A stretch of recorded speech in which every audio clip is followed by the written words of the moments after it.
अस्सलाम वालेकुम, मैं हूँ ईशा गुल और आप देख रहे हैं सिंगापुर स्टिचिंग सेंटर। आज की वीडियो में मैं आपको पैंट ट्राउज़र की स्टिचिंग सिखाऊंगी। लास्ट वीडियो में मैं कटिंग सिखा चुकी हूँ पैंट ट्राउज़र की बहुत तफसील के साथ। एंड स्क्रीन पर आपको उसका लिंक भी मिल जाएगा और आज हम इसकी स्टिचिंग सीखेंगे। सबसे पहले जो फ्रंट है हमारे पैंट ट्राउज़र की, हमने उसे ले लेना है। 2 पीस होते हैं फ्रंट की और 2 होते हैं बैक की, और हमने मियानी को अच्छे से ऊपर से लेके एंड तक स्टिच कर लेना है और ऐसे ही हमने बैक के साथ करना है। और इस बात का ख्याल रखना है कि हमारी जो मियानी की सिलाइयाँ हैं वो जो 2 पीस हम लेंगे वो फ्रंट और बैक के ही हों। इनमें साइज़ में गड़बड़ नहीं करनी, बैक को बैक के साथ ही जोड़ना है और फ्रंट को फ्रंट के साथ ही जोड़ना है। अब दोनों पीसेस जुड़ चुके हैं। जो बैक वाला हिस्सा होता है उसकी चौड़ाई ज़्यादा होती है, फ्रंट की कम होती है। इस बात को भी आपने याद रखना है और घबराना नहीं है स्टिच करते हुए कि ये बराबर क्यों नहीं आ रहे, क्योंकि हमने जब कटिंग की थी तो बैक को 2 इंच ज़्यादा रखा था, फ्रंट को कम रखा था। इसलिए जब आप कटिंग सीख लेंगे तो आपको स्टिच करते हुए भी समझ आ जाएगी। अब हमने क्या करना है, अब हमने साइड सिलाइयों को जोड़ लेना है, साइड वाले हिस्से। और हमने ये कहाँ से जोड़ना शुरू करने हैं, हमने ये पाइंचे वाली साइड से जोड़ना स्टार्ट करने हैं। और आधा इंच आपने लाजमी सिलाई में लेना है और बिल्कुल स्ट्रेट सिलाई होनी चाहिए। डांस वांस करते हुए वाली सिलाई नहीं होनी चाहिए, बिल्कुल स्ट्रेट होनी चाहिए, ताकि आपका पैंट ट्राउज़र जब आप प्रेस करें तो वो बिल्कुल अच्छा सा हो, उसके खम वम नहीं निकल रहे हों।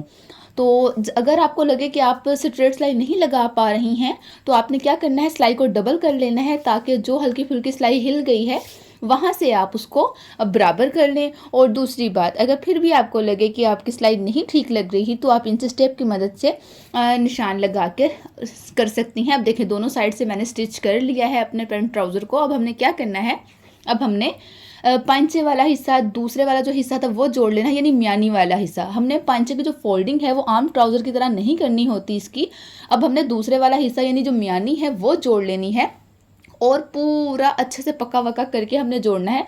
मैं यहाँ पे पांचे का निशान लगा रही हूँ कि मेरा पांचा कितना था, क्योंकि मैंने रखा तो हाफ इंच ही है सिलाइयों का, लेकिन फिर भी उसके बावजूद कि मैंने हाफ इंच रखा था। पैमाइश कर लेना अच्छा होता है, कम बेशी हो ही जाती है, इंसान है आखिर, कोई ना कोई गलती हो ही जाती है। इसलिए हमने क्या करना है कि पैमाइश कर लेना है। पैमाइश करने के बाद भी हाफ इंच ही बचा था कि जो मैंने सिलाई में लेना है। और यहाँ पर आके मैंने क्या करना है, यहाँ पे आके मैंने मियानियों को बिल्कुल आपस में सिलाई को रखना है और यहाँ पे आके मैंने थोड़ा सा मुड़ना है और एंड कर देना है, ठीक है। दूसरी साइड का भी मैंने सेम टू सेम यही प्रोसेस करना है। अपना पांचा मैंने पैमाइश कर लिया, हाफ इंच ही निकला तो हाफ इंच मैंने सिलाई में लेना है। और ये देखिए, ये हम सिलाई में लेते जा रहे हैं और इसको भी अच्छे से सी लेना है। अच्छा रहेगा कि अगर आप इसको डबल कर लें, डबल सिलाई कर लें तो ज़्यादा अच्छा रहेगा, सिलाई बिल्कुल पक्की हो जाती है। और हाफ इंच ही लेना है आपने। और उसके बाद ये देखिए, यहाँ से मेरा जो पांचा था फोल्ड होना है, तो मैं यहाँ पे हल्की सी करीज बना लूँगी हाथों से दबा कर ही। मैंने कट्स लगाए हुए थे पहले से ही, मुझे पता हो कि मेरी फोल्डिंग जो है ये है।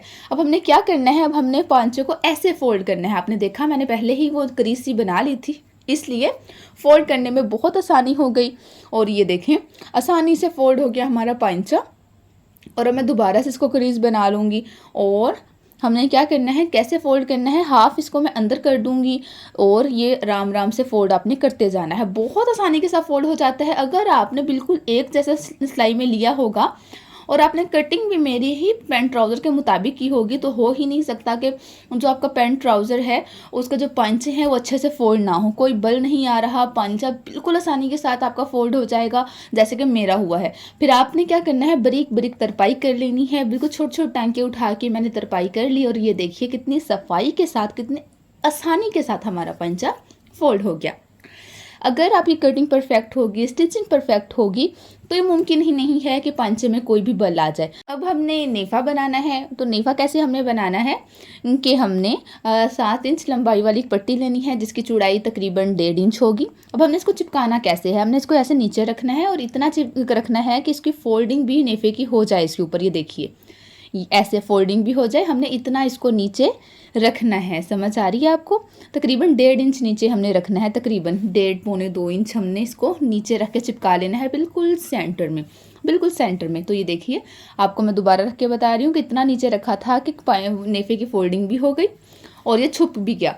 अब हमने जहाँ पे हमारे जो ये चेपी बुकरम था उसका एंड हो रहा था, वहाँ से हमने अपने नेफे की सिलाई को स्टार्ट करना है। और स्टार्ट करने से पहले इसको पक्का भी कर लेना है। नेफे की जो चौड़ाई है वो आपके जो इलास्टिक होती है उसकी चौड़ाई के बराबर होती है। अब मेरे इलास्टिक थी 1.25 इंच, तो मैं 1.5 इंच चौड़ा नेफा रख रही हूँ। 1.5 इंच इसलिए रख रही हूँ कि इलास्टिक अच्छे से इंसर्ट हो जाए, उसमें घूम सके आसानी के साथ, क्योंकि अगर 1.25 इंच का ही मैं नेफा रख लूँगी तो गड़बड़ हो जाएगी। 1.25 इंच का नेफा अगर रखूँगी तो बहुत ज़्यादा मसला हो जाता है, इलास्टिक नहीं अंदर ठीक से जा पाती, हमारा छोटा मोटा कोई ना कोई मसला हो जाता है। अब आपने देखा था मैंने चुटकी डाली थी नेफे में, ये इसलिए क्योंकि बैक साइड का जो नेफा था वो रेब में था, वो ठीक से कवर नहीं हो पाता, इसलिए पीछे छोटी सी चुटकी डाल देते हैं ताकि वो कवर हो जाए। अब हमने एंड भी वहीं पे कर लिया था जहाँ पे हमारा चेपी बुकरम का एंड हुआ था। अच्छा, अब ये देखिए मेरी 13 इंच की हमें इलास्टिक चाहिए थी, मैंने डबल कर लिया। अब 1 इंच हमने सिलाइयों का लेना है, ये नहीं, डबल करने के बाद 1 इंच मैंने सिलाई का ले लिया। अब मैंने क्या करना है, इस इलास्टिक में से मैंने 7 इंच माइनस कर देना है। ये क्यों माइनस करना है, क्योंकि मैंने 7 इंच का चेपी बुकरम ऐड कर लिया है, ठीक है। अब आप ये गौर से सुनिए, 13 इंच की मेरी इलास्टिक थी, 13 इंच की इलास्टिक थी, मैंने उसको डबल किया। डबल करने के बाद मैंने उसमें 1 इंच ऐड कर दिया सिलाइयों का। उसके बाद 27 इंच वो हो गई थी, तो मैंने 7 इंच उसमें से माइनस कर दिया। 7 इंच माइनस इसलिए किया क्योंकि मैंने 7 इंच का चेपी बुकरम ऐड कर लिया था, तो 20 इंच की इलास्टिक मैंने ऐड कर दी। अब यहाँ पे मैंने इलास्टिक जहाँ से मेरा नेफा स्टार्ट किया था और एंड किया था, वहाँ से इलास्टिक को पक्का कर लेना है। चेपी बुकरम वाले जो जगह थी उसको छोड़ देना है। अच्छे से इलास्टिक को सीने के बाद हमने ये जो खुली वाली जगह थी इसको किनारे की सिलाई लगा के बंद कर देना है, ठीक है, समझ आ गई आपको। और ये हमने यहाँ से बंद कर देना है। जब हमने इलास्टिक को सीना है, हमारा नेफा जहाँ से स्टार्ट हो रहा था वहाँ से 1/2 इंच इलास्टिक बढ़ा के वहाँ पे सिलाइयाँ लगा लेनी है हमने, ताकि इलास्टिक बिल्कुल वहाँ से खुले नहीं। और अब हमने इसका सेंटर करना है। ये सेंटर करना बहुत ज़रूरी है, बहुत ज़्यादा, वरना क्या होता है एक साइड पे बल ज़्यादा आ जाते हैं, एक साइड पे कम आ जाते हैं। इसलिए हमने क्या करना है, जो हमारी मियानियों की सिलाइयाँ हैं सेंटर वाली, वो आपस में बिल्कुल बराबर होनी चाहिए। अभी आप देख ही रहे हैं मैं कैसे बराबर कर रही हूँ, ये बिल्कुल बराबर आ गया। आपने चेक करना है कि आपकी सिलाइयाँ बिल्कुल बराबर आ गई हैं, आमने सामने आ गई हैं। तो आपकी जो बैक साइड वाली सिलाई है ना, यहाँ पे आपने एक बिल्कुल आर्जी से सिलाई लगा लेनी है, सिर्फ इसलिए ताकि हमें पता हो कि हमारा सेंटर ये है और हमसे वो खो ना जाए। अब आपके सामने ही मैं कर रही हूँ, हर चीज़ हर काम आपके सामने कर रही हूँ, तो इसलिए आपने बिल्कुल भी गलती नहीं करनी। अब यहाँ पे मैंने लगा लिया। अब भाइयों से काम करवाना बहुत ज़्यादा मुश्किल हो जाता है। तो अब ये देखिए कि आप लोगों के लिए मुझे कितनी मेहनत करनी पड़ती है, कितनी ज़्यादा मेहनत करनी पड़ती है आप लोगों के लिए, क्योंकि और कोई हेल्प करने के लिए नहीं था, तो फिर भाई से ही हेल्प लेनी पड़ी। बस थोड़ा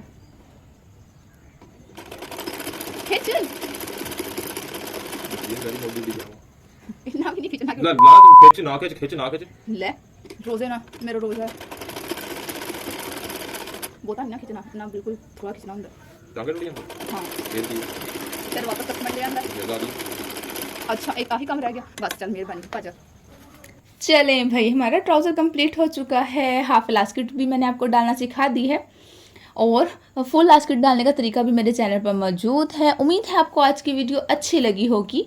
अगर आपको आज की वीडियो अच्छी लगी है तो मेरे चैनल को सब्सक्राइब कर दीजिए, और बेल आइकन प्रेस करना तो बिल्कुल मत भूलिएगा। बेल आइकन प्रेस करने का फ़ायदा ये होता है कि हमारी हर आने वाली नई वीडियो सबसे पहले आप तक पहुंचेगी। और हर हाफ इलास्टिक का फ़ायदा ये होता है कि जो ट्राउज़र में इलास्टिक के बल होते हैं वो आपके पेट पे जमा नहीं होते। आपका पेट अगर ज़्यादा हेल्दी वेल्दी है तो वो थोड़ा सा फ्लैट लगता है, और ये अच्छी भी लगती है अगर आप कुर्ता स्टाइल के साथ ये ऐड करेंगे तो। उम्मीद है आपको आज की वीडियो अच्छी लगी होगी, तो अगर अच्छी लगी है तो दोस्तों के साथ भी शेयर कर दें ताकि उनका भी भला हो जाए, मेरा भी भला हो जाए। अल्लाह हाफिज़।